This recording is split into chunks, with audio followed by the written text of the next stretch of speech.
I will discuss about CTET exam and CTET syllabus. क्या है CTET का syllabus और CTET का एग्ज़ाम कब होगा, इसके विषय में डिस्कस करूंगा। उस फॉर्म कब तक आएगा।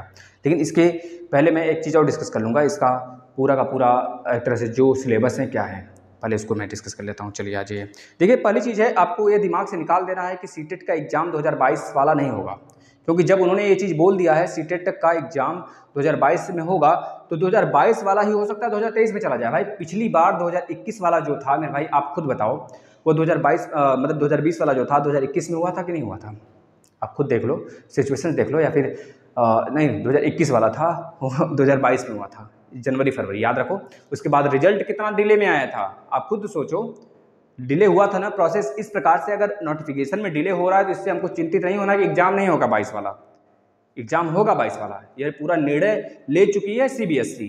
तो हमको इस बात को बिल्कुल नहीं टालना है, या इस बात से बिल्कुल भी ध्यान तो नहीं मोड़ना है कि एग्जाम नहीं होगा। जो लोग बोल रहे हैं एग्जाम नहीं होगा, वह उनको कहने दो, वो बातें उनके लिए ही शोभा देती हैं, उनको कहने दो। लेकिन आपके एग्जाम होंगे और आप लोग प्रिपरेशन कर रहे हैं कि नहीं कर रहे हैं, ये चीज़ें आप पे डिपेंड करती हैं। अब मैं थोड़ा सा सिलेबस के बारे में डिस्कस करूंगा। पेपर फर्स्ट और पेपर सेकंड। पेपर फर्स्ट जो है मेरे भाई, आपको पता है यह प्राइमरी लेवल के लिए होता है, 1 से लेकर 5th तक के लिए। और जो पेपर सेकंड है, यह अगर आप निकालते हो तो आपके लिए 6 से लेकर 8 तक के लिए, 6 से लेकर 8 तक के लिए होता है, यानी जूनियर लेवल पे आता है। और ये आपका प्राइमरी लेवल पे होता है। CTET निकालने का मतलब है, अब HTET ने तो इनवैलिड कर दिया इसको, मतलब कि रोक लगा दिया अपने राज्य में। अभी यूपी में ऐसा कुछ प्रावधान नहीं है कि रोक लगाया जाएगा। और दूसरी तरफ यह भी प्रावधान नहीं है कि CTET ऑनलाइन नहीं होगा। जैसे आप लोग ने बहुत एक र्यूमर के रूप में फैला रखा है, और आप लोग अपने साथ साथ दूसरे बच्चों को भी मुंह मोड़ लेते हैं, जो अच्छे पढ़ने वाले हैं, जो डिस्टर्ब नहीं होना चाहते, वो भी डिस्टर्ब हो जाते हैं इस चीज़ को देखकर कि अब CTET जो है ऑफलाइन होने वाला है फिर से। भाई ऑफलाइन मोड में अगर होता था तो 2-2 बार कराते थे, और ये कोरोना की वजह से ही सारी सिस्टम गड़बड़ा गई है। सारी सिस्टम देख रहे हैं गड़बड़ सड़बड़ हो चुका है।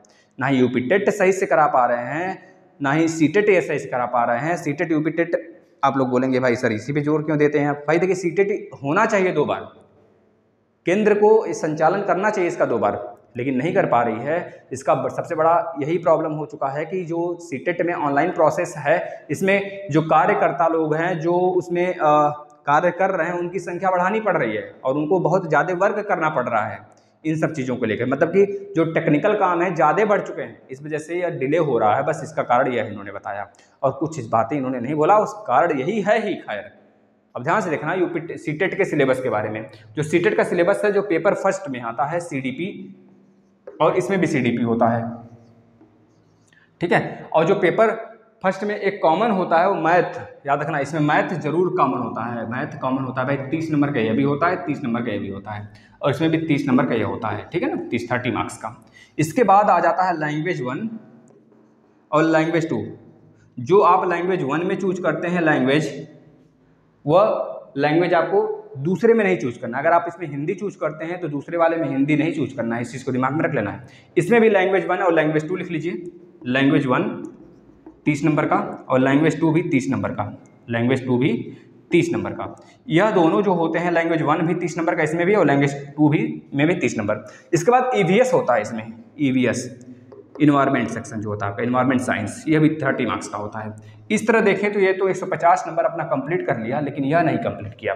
तो अब लैंग्वेज 1 लैंग्वेज 2 CDP, यह तो इसमें कंपलसरी सबके लिए है, लेकिन जो कॉमन, मतलब जो एक तरह से का लिए कॉमन है ये तो है, और जो अलग अलग डिवाइड किया गया है, जैसे कि साइंस वाले बच्चों के लिए, साइंस और मैथ बैकग्राउंड से जो होंगे, उनके लिए साइंस और मैथ 60 नंबर का आएगा। और जो बच्चे सोशल साइंस से बिलोंग करते होंगे, जैसे जिन्होंने पॉलिटी लिया होगा, जो BA किए होंगे, BCom किए होंगे, उनके लिए सोशल साइंस की बात इसमें की गई है।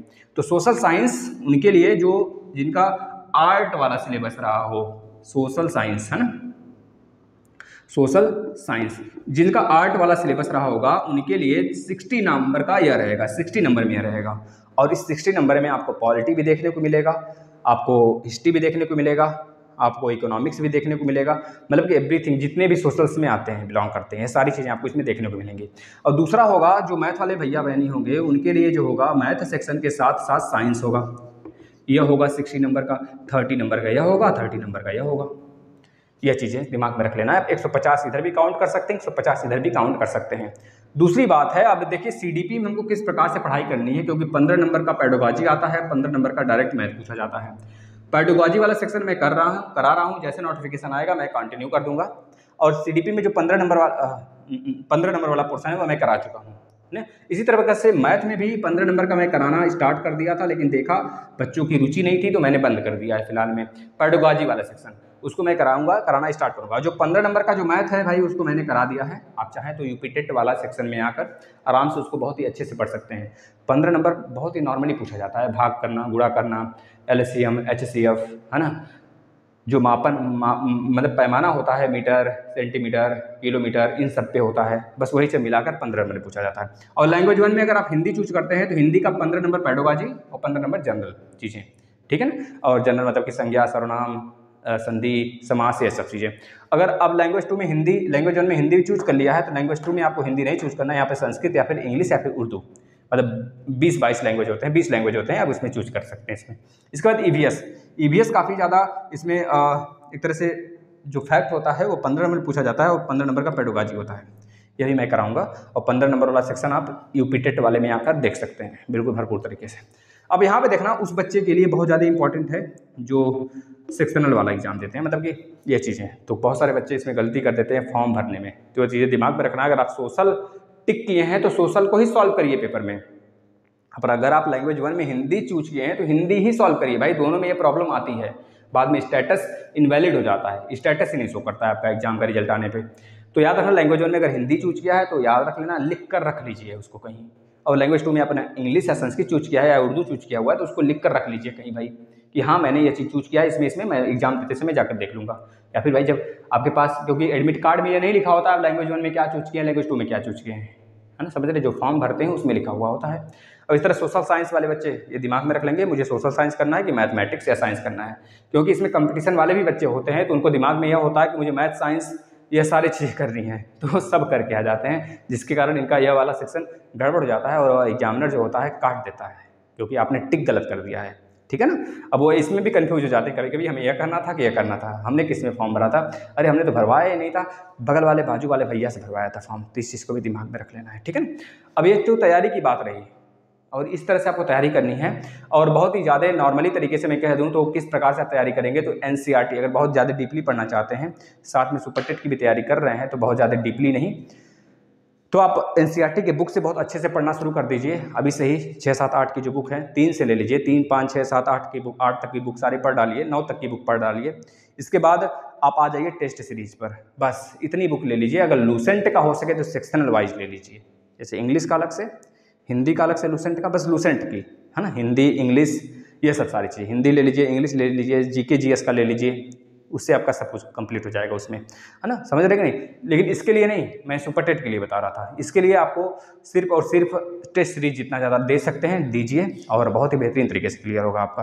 और इसमें भी बहुत सारी चीज़ें ऐसी होती हैं, फैक्चुअल डाटा पूछा जाता है, क्योंकि इसमें बहुत बड़े बड़े क्वेश्चन बनते हैं, थ्योरेटिकल बनते हैं, काफ़ी बड़ा बड़ा क्वेश्चन होता है, उसको समझना होता है, उसके आधार पर पॉजिटिव और निगेटिव के माध्यम से आपको लगाना होता है कि क्या सही है क्या गलत है ना।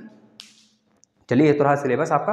और एग्जाम के लिए आप ये नहीं घबराएंगे, जो बच्चे कह रहे हैं सर 2022 में आएगा कि नहीं आएगा 2022 वाला, भाई 2022 वाला 2022 में नहीं आएगा, लेकिन 2022 का ही आएगा, चाहे 2023 में आए, भाई एग्जाम तो आपको 2022 में ही मिला हुआ है, तो 2023 में कैसे आएगा, इसका भी तो दिमाग लगा लीजिए थोड़ा सा। तो आपका जो एग्जाम है वो 2022 में ही होगा दिसंबर में, तो नोटिफिकेशन 2023 में कैसे आएगा, आएगा तो भैया 2022 में ही। भले वो 20 दिन का समय दे दें फॉर्म भरने के लिए जो 1 महीने था, भले वो 10 दिन का समय दे एग्जाम का फॉर्म भरिए, उसमें उस समय भरना पड़ेगा, थोड़ा सा एक्टिव होकर रहिएगा। एग्जामिनेशन जो नोटिफिकेशन है कभी भी आ सकता है, एग्जाम तो अब आपका शेड्यूल ही है दिसंबर में, तो इस चीज़ को दिमाग में रखिएगा और बढ़िया से तैयारी करिए। कहीं से भी नोट्स वगैरह की जुगाड़ अगर हो जाता है, मतलब नोट्स क्या, नोट्स के पीछे मत भागिए भाई। देखिए सीटेट के लिए, सीटेट बहुत आसानी से क्रैक हो सकता है, नोट्स के पीछे नहीं भागना है आपको, बस सिलेबस देख लेना है एक बार, उसके अकॉर्डिंग जो चीज़ें फैक्ट है उसको फैक्ट को पढ़ते हुए अपना जो टेस्ट सीरीज है उसको लगाइए। किसी भी यूट्यूबर को फॉलो कर लीजिए अगर फॉलो कर सकते हैं, बहुत अच्छे अच्छे भाई यूट्यूबर हैं, समझ रहे हैं ना। धन्यवाद।